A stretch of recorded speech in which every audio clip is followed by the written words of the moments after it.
各位傳媒朋友好，消防處喺6月2號晚上10點36分接獲一宗報告，指喺葵涌葵德街15至33號葵德工業中心2期地下發生有火警，就係現場我哋而家呢個位置。消防處人員隨即趕到現場咧，動用咗2條喉及2隊煙霧隊進行灌救。火警現場咧位於工廠地下嘅位置，火警中咧有一個油缸就波及咗附近一架輕型貨車，以及大廈一幅大約15米乘10米嘅外牆。由於火警引起高溫，地下停車場嘅一個花灑頭亦都被啟動嘅。我哋喺滅火之後進行調查，發現喺現場咧揾到一啲易燃燒過嘅痕跡，亦引起起火嘅油缸周邊咧，亦都發現咗一個燒毀咗嘅鐵架，懷疑係非法加油站用嘅電油、電泵等工具。同時，我哋亦都喺現場搜集到一啲閉路電視嘅片段，睇到有懷疑非法加油嘅活動喺附近現場發生。所以我哋有充分理由相信咧，涉事地點咧曾經用作非法加油站嘅用途。咁而家咧，我哋睇下熒光幕嘅一條片段，係閉路電視拍到嘅片段嚟嘅。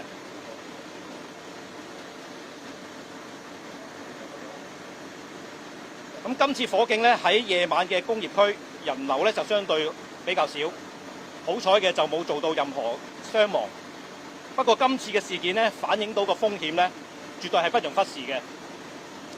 大家可以想像一下，呢啲非法加油站係冇國際認可標準嘅消防滅火系統，更加冇加裝任何專用嘅消防設備。如果呢啲非法油站發生火警咧，發生喺一啲樓宇密集嘅地方，例如市區啦、學校、醫院，甚至商業大廈附近，呢啲火勢嘅蔓延咧，高溫同埋濃煙咧，極有可能係沿住大廈或者一啲大廈管道咧向上層蔓延，直接威脅到附近居民嘅生命同財產，後果係不堪設想嘅。今次嘅事件再次反映咧，非法燃油轉注活動咧已經唔係單純違規嘅經營，已經係對社區安全構成一個極大嘅火警危險。應對呢啲非法燃油轉注活動喺社區嘅發生咧，消防處咧一直持續調整緊執法嘅策略，透過情報主導同埋精準嘅部署，我哋利用無人機嘅協助，便利公眾嘅舉報，促進跨部門同埋業界嘅合作，檢視法例嘅同埋規管嘅規管。單喺過去5個月，我哋已經喺葵和街一帶咧搗破咗5個非法加油站，其中有3個咧嘅地點咧係經由呢個游擊舉報眼嘅舉報收到嘅。我哋總共檢獲到14萬升嘅非法燃油，可以見咧游擊舉報眼嘅成效咧係非常顯著嘅。因應呢次火警咧，消防處高度重視，亦都隨即咧喺琴日，即係6月3號。喺葵青區聯同葵青區嘅民政事務處、防火委員會同埋警方咧，召開咗一個緊急會議，就該區嘅非法燃油活動咧進行咗深入嘅策略同埋意見交流。因應警方咧，亦都隨即加強巡邏同埋加強執法力度，亦都喺琴晚進行打擊活動，成功搗破到呢個附近嘅非法油站。除咗即時執法同埋跨部門嘅行動之外咧，要更有效打擊非法燃油活動咧，亦需要非常完善嘅法律嘅支撐嘅。所以我消防處咧正積極推動呢個修例嘅工作。就打擊非法燃油活動嚟講咧，我哋主要嘅建議有3方面。第一係提高罰則。現時根據消防消除火警危險規例第19條，非法燃油轉注非法燃油最高首次定罪係10萬元同埋監禁6個月，其後每次定罪罰款去到20萬元同埋監禁1年。而我哋消防處就建議將罰款提高到300萬元同埋監禁最高3年，希望進一步加強呢個阻嚇力。第二方面，擴大呢個買方嘅責任。喺現行法例上邊，主要係規管賣方，買方暫時未有相關嘅刑事刑責。消防處建議將責任擴至去買方，即係話，如果人明知或者有合理理由相信佢購買嘅燃油係非法得嚟嘅，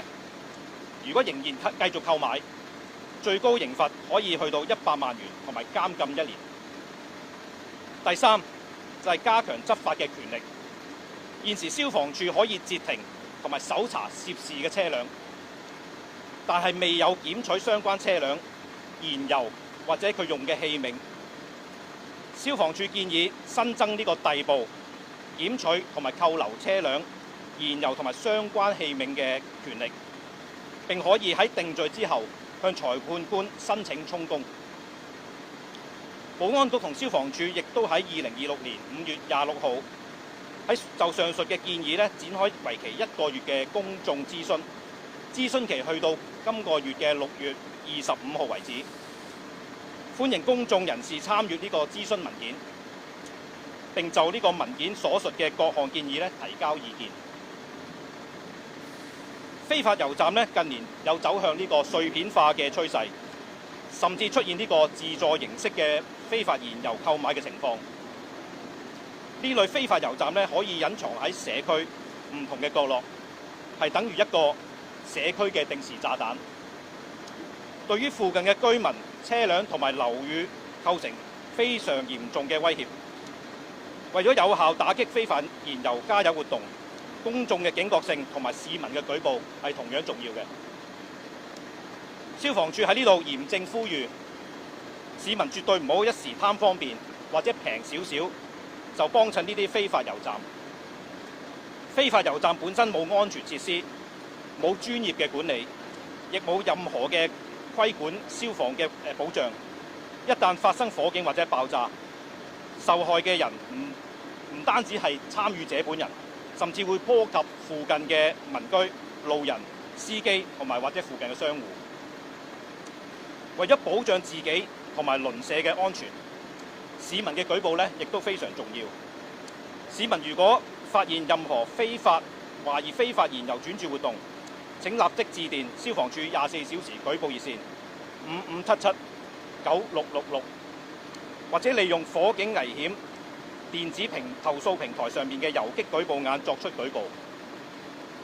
大家可以透過呢個平台即時上載相片或者影片，提供準確嘅定位，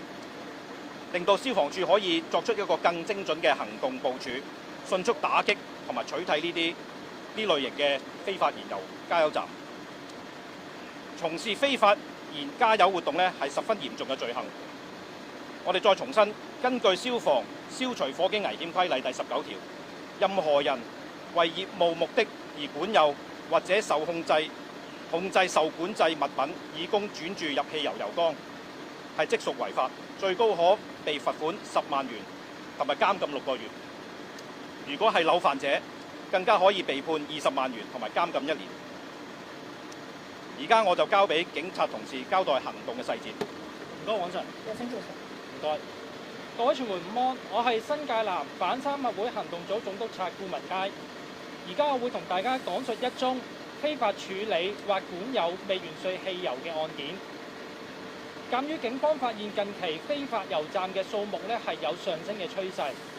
嚴重影響到公眾嘅安危。新界南總區刑事部就住呢一啲非法嘅活動作出分析同埋情報搜集嘅工作。喺琴日，即係2026年6月3日嘅傍晚時分，新界南總區反三合會行動組人員採取突擊搜查行動，喺葵涌葵泰路，即係而家大家身處呢個位置1公里範圍內，搗破咗一個非法嘅流動汽油站。當時非法油站嘅操作員喺毫無任何防火設施底下，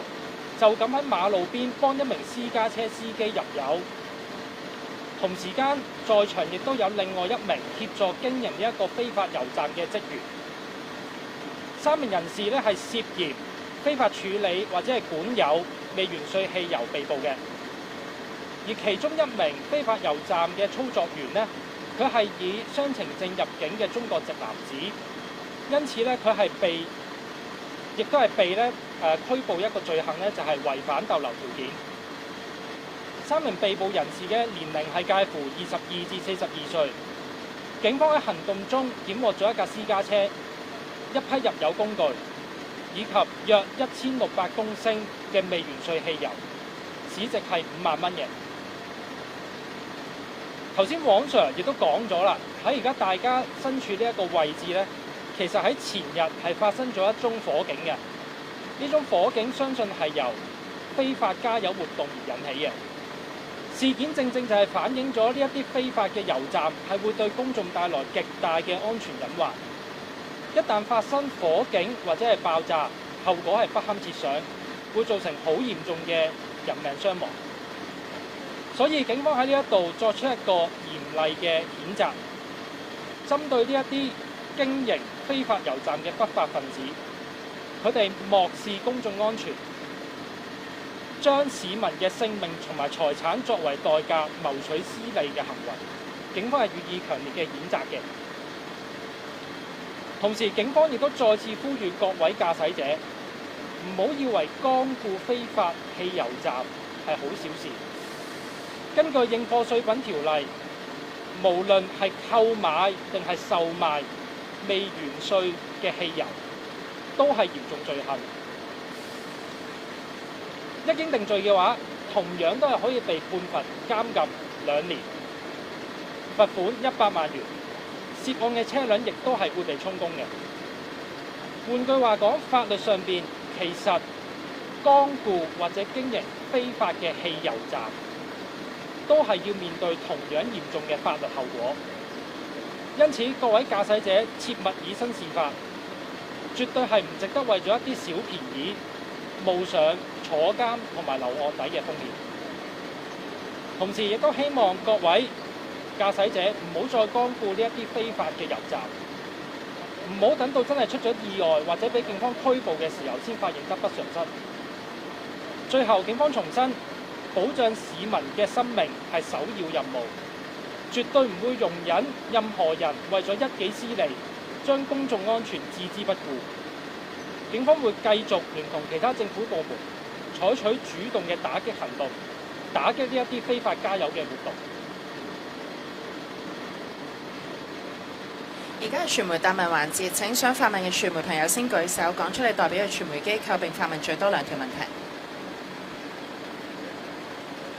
有冇提問？如果冇嘅話，我哋簡報會到此為止。多謝大家。